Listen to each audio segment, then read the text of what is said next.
ভাই ক্যামেরা চালু না? সম্মানিত সুধী, আসসালামু আলাইকুম। আমন্ত্রণ জানাচ্ছি ভাবনা প্রতিদিন ফেসবুক পেজে। ভাবনা প্রতিদিন ফেসবুক পেজের এবারের আয়োজন সেটি হচ্ছে ক্রিকেট। ক্রিকেট বাংলাদেশ বনাম ভারতের মধ্যকার টি-20 ক্রিকেট খেলার কথাই বলছি। যে গত দুইটি ম্যাচ হলো বাংলাদেশ বনাম ভারতের, কিন্তু তারা দুটিতেই এমন লজ্জাজনক হার হারলো যে যেটি বাংলাদেশের মনে একদম, বাংলাদেশের প্রতিটা দর্শকের মনে একদম ধোঁয়াশার সৃষ্টি করে ফেলেছে। তো দর্শক, আমরা আসলে বুঝতেই পারি না যে বাংলাদেশ কখন পেরে উঠবে ভারতের সাথে এবং মানুষের মনকে আরও চাঙ্গা করে দিবে বাংলাদেশ ক্রিকেট টিম। সম্মানিত দর্শক, একটু বিশ্লেষণে যাই। সেটি হচ্ছে বাংলাদেশের 1 ডাউন, 2 ডাউন, 3 ডাউন, এমনকি মিডিল অর্ডারে যারা খেলে তাদের একটু দুর্বলতার কথাই আপনাদের সামনে তুলে ধরব। দর্শক, দেখতেই থাকুন ভাবনা প্রতিদিন ফেসবুক পেজের আয়োজনে আমার এই উপস্থাপনা ক্রিকেট নিয়ে। সম্মানিত দর্শক, 1 ডাউনে যখন দেখেছি আমরা যে বাংলাদেশ ক্রিকেট টিম ভারতের সাথে খেলার প্রস্তুতিতেই নামে, উইকেট ধরে রাখতে পারে না। উইকেট ধরে রাখতে না পারার পিছনের কারণ হলো আমাদের হেরে যাওয়া। সম্মানিত দর্শক, ক্রিকেটে আমার মনে হয় উইকেট ধরে রাখাটাই মেইন ফ্যাক্টর।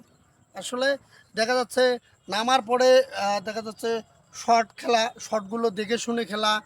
ভারত ক্রিকেট টিমের কোন বলারের বল কোন দিকে খেলতে হবে এবং কোনটা কাট করতে হবে, কোনটা ছক্কা মারতে হবে, কোনটা ভালো শট খেলতে হবে, হয়তোবা বাংলাদেশের এ ধরনের অনেক কিছুই জানার বাকি আছে। এ কারণে আসলে আমার মনে হয় বাংলাদেশ ক্রিকেট টিম বারবার হেরে যাচ্ছে।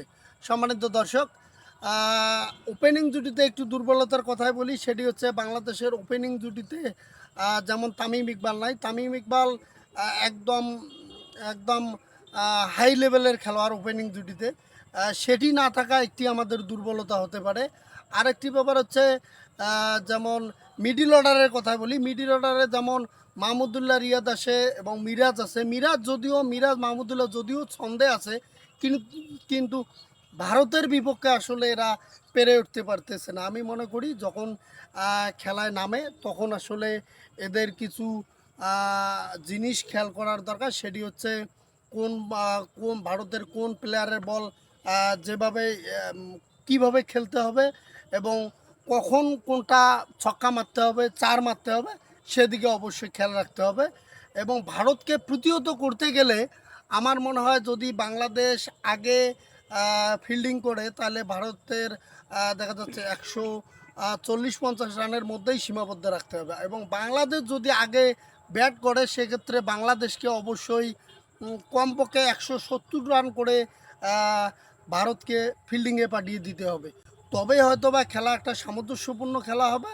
সম্মানিত দর্শক, আমি মনে করি খেলায় নামার আগে অন্ততপক্ষে সব দিক বিবেচনা করে খেলায় নামুক এবং খেলার পরিপূর্ণতা পাক। বাংলাদেশ ক্রিকেট এগিয়ে যাক দুর্বার গতিতে, এগিয়ে যাক বাংলাদেশ ক্রিকেট টিম, এগিয়ে যাক বাংলাদেশ। সম্মানিত দর্শক, আমরা অবশ্যই চাই বাংলাদেশ ক্রিকেট টিম পরবর্তীকালের যেটা শেষ ম্যাচ, অন্ততপক্ষে শেষ ম্যাচ জিতে বাংলাদেশের ক্রিকেট ভক্ত মানুষদেরকে আনন্দ দিবে।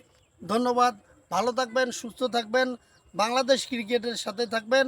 অবশ্যই উৎসাহ উদ্দীপনায় বাংলাদেশ ক্রিকেটকে রাখবেন এবং বাংলাদেশকে ক্রিকেটকে বেশি বেশি সাপোর্ট করবেন। ধন্যবাদ।